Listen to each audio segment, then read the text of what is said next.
The Honda CB750 is called the first superbike. That is not accurate. The Kawasaki H2 Mach 4 had a faster quarter-mile time. The Triumph Trident was announced before it. The BSA Rocket 3 produced comparable power. And Honda's own engineering team, the 20 people who spent 2 years building the CB750, never used the word superbike to describe what they were designing. That word came from the press. Honda's word for the machine was something more specific and considerably more interesting. They called it the ideal motorcycle. Not the fastest. Not the most powerful. The most complete. The machine that did every single thing a rider needed a motorcycle to do at a level that no other machine had ever achieved simultaneously. And the specific decisions Honda made in designing the CB750, the decisions that most histories of the machine treat as constraints or compromises, were actually the decisions that made it the most important motorcycle ever built. Fact 1. It was built because of a rumor. Honda's decision to build the CB750 was triggered by intelligence. Competitive intelligence that the company's American distributor gathered and sent to Tokyo in 1967. The intelligence was that Triumph was developing a new 3-cylinder, 750 cubic centimeter motorcycle, the Triumph Trident. Honda's management received this information as a competitive threat that required a response. The specific response they chose, a 4-cylinder, 750 cubic centimeter machine that would exceed the Triumph's performance in every category, was not a long-term strategic plan that Honda had been executing toward for years. It was a reactive decision made in response to a competitor's product development. That origin matters because it explains the timeline. The CB750 went from a reaction to rumor in 1967 to a finished motorcycle unveiled at the Tokyo Motor Show in October 1969. 20 months of development.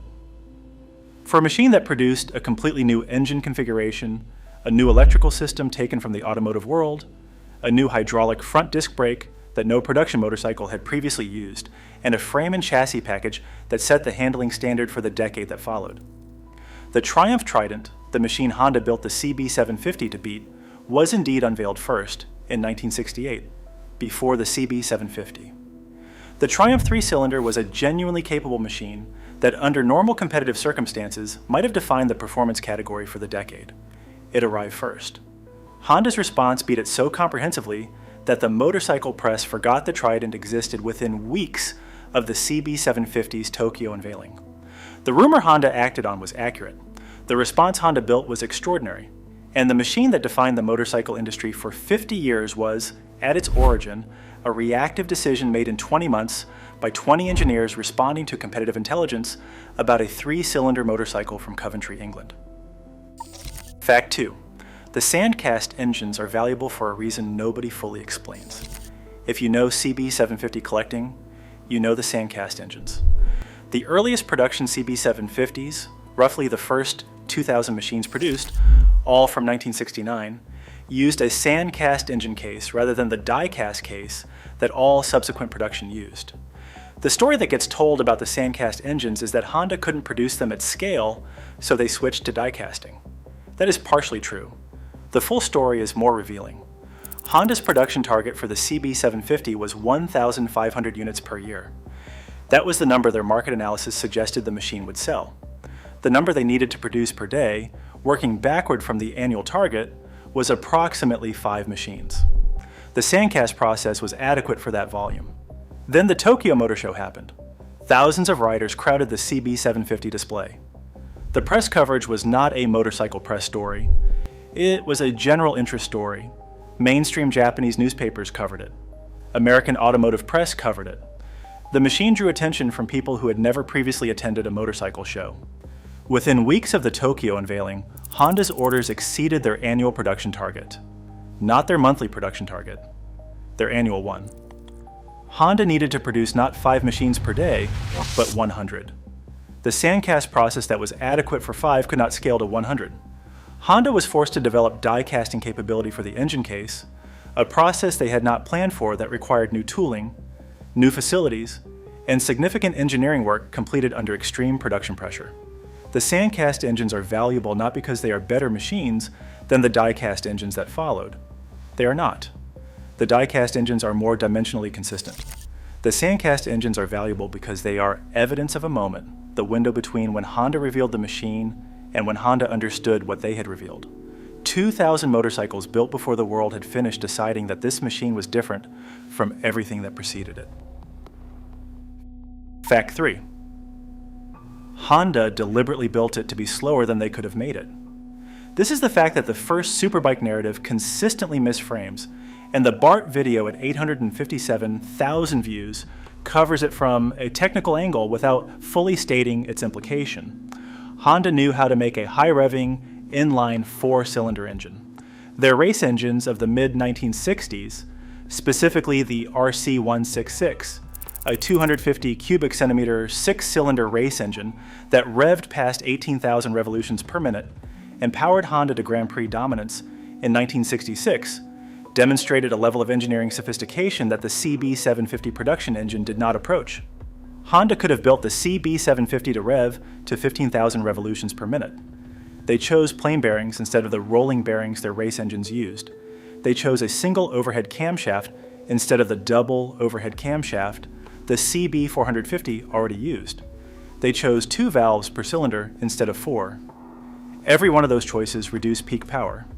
Every one of those choices increased reliability, reduced manufacturing cost, and made the machine accessible to a rider who was not a trained mechanic and did not want to be. The CB750 as delivered produced 67 horsepower at 8,000 revolutions per minute. Honda, operating at what one engineer later estimated was 75% of their actual capability, had built a machine more powerful than anything the British industry was producing, while simultaneously making it more reliable than anything the Japanese industry had previously produced. The Kawasaki Mach 3 was faster in a quarter mile. The Kawasaki Mach 3 also had a documented tendency toward instability at high speed, required more careful maintenance, and produced an experience that the average rider found significantly less accessible. Honda's machine was slower in the drag race and faster in every real-world category that mattered to the rider who bought it. The specific decision to build a machine at 75% of technical capability was not conservatism. It was engineering judgment. The CB750 was not aimed at the rider who wanted to extract maximum performance from a machine at the edge of its capability. It was aimed at the rider who wanted a machine that was fast, reliable, comfortable, and honest, that did everything it promised to do, every time, without demanding that the rider manage its limits on its behalf. That rider was everyone. The CB750's 75% solution reached more people than a 100% solution would have. That is why it changed the industry. If you know a CB750 owner, or if you are one, share this video with them before the next time they describe their bike as the first superbike. The story of what Honda actually designed and why is more interesting than the superbike label. Send it to your writing group. Post it anywhere writers discuss motorcycle history.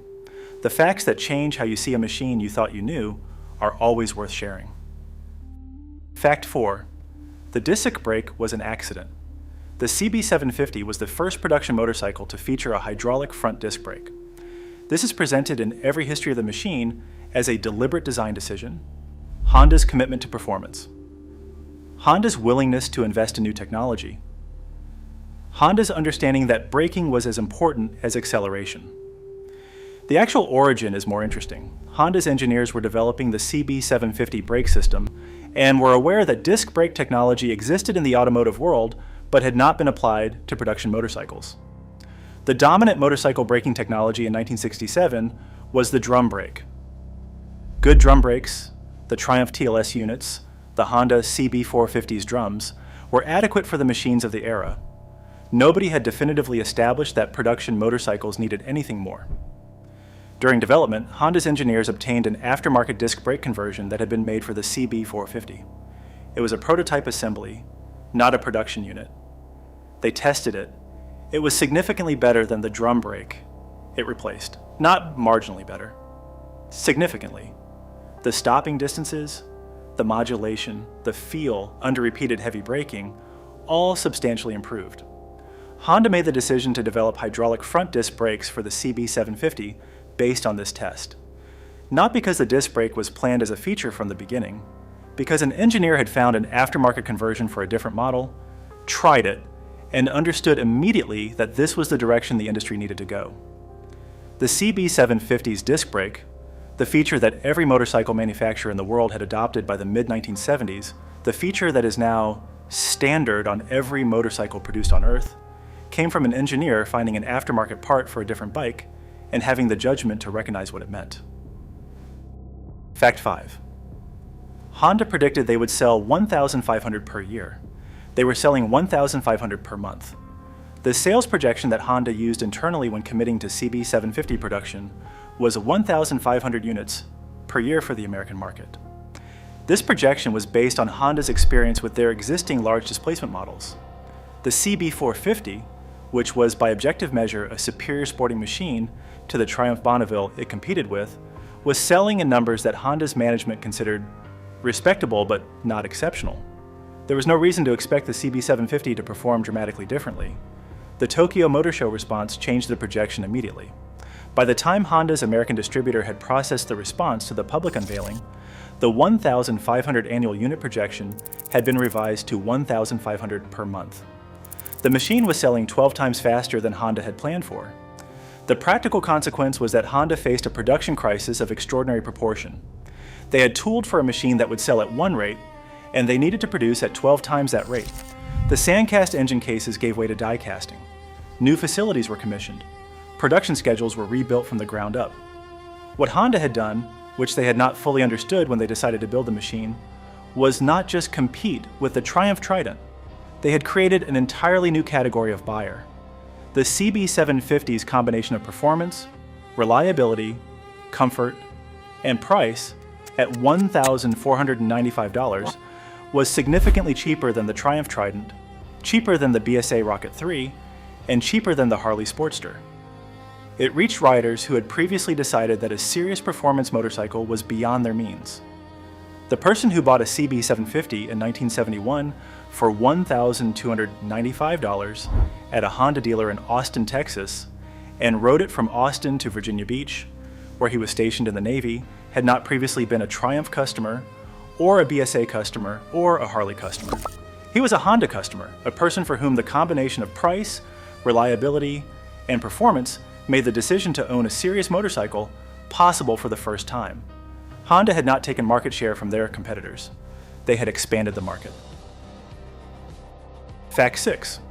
The man who bought one in 1973 for $1,295 put 180,000 miles on it in 5 years. This fact requires no analysis. It only requires the specificity.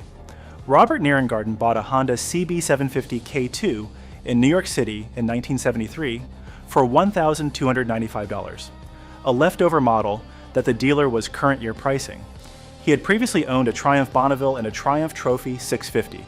Both Triumphs, by his account, broke constantly. All he did was repair them. The Honda never broke. Between 1973 and 1978, he put 180,000 miles on a single motorcycle.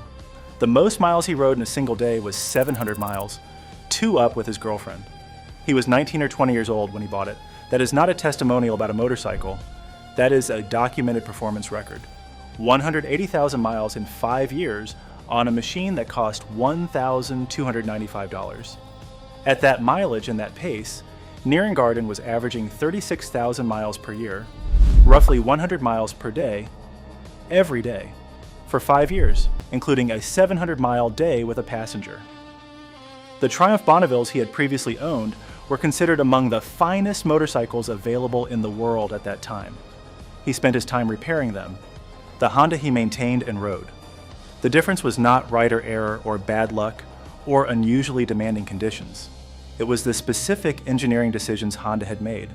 The plain bearings chosen for durability over revs, the single cam chosen for longevity over peak output, and the electrical system borrowed from the automotive world because motorcycle electrical systems of the era were the primary source of unreliability.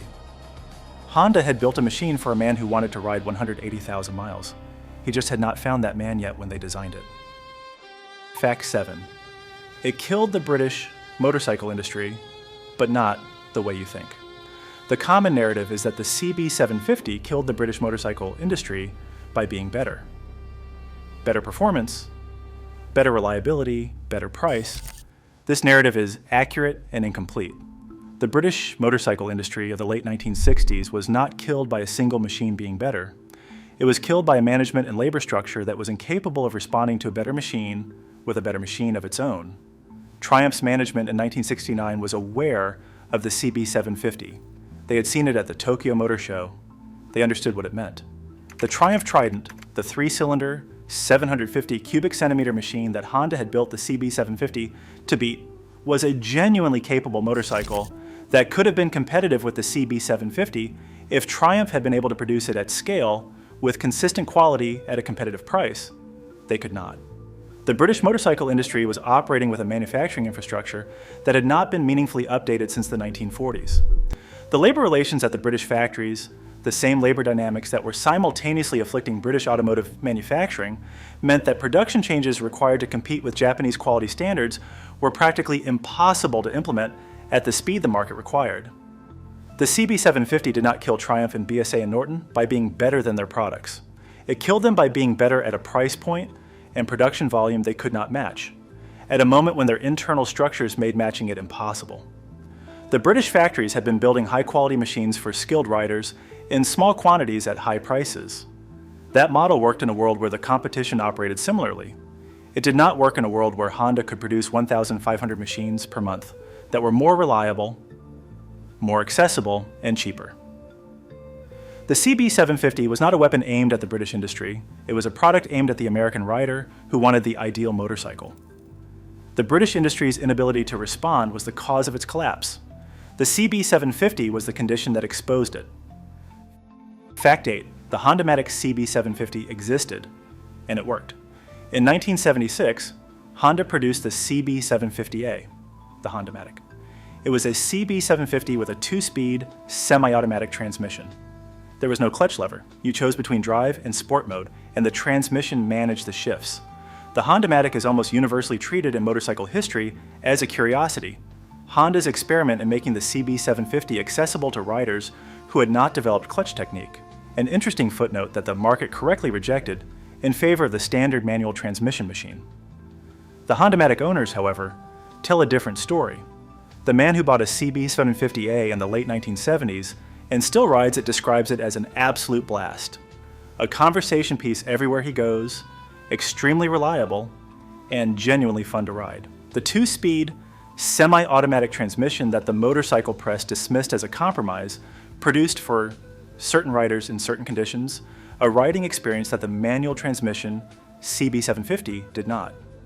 Specifically, stop-and-go urban traffic. The rider who commuted daily through city traffic on a CB750A was not managing a clutch in every traffic interaction. The machine handled the low-speed transitions that urban riding requires while returning the same highway performance as the standard model.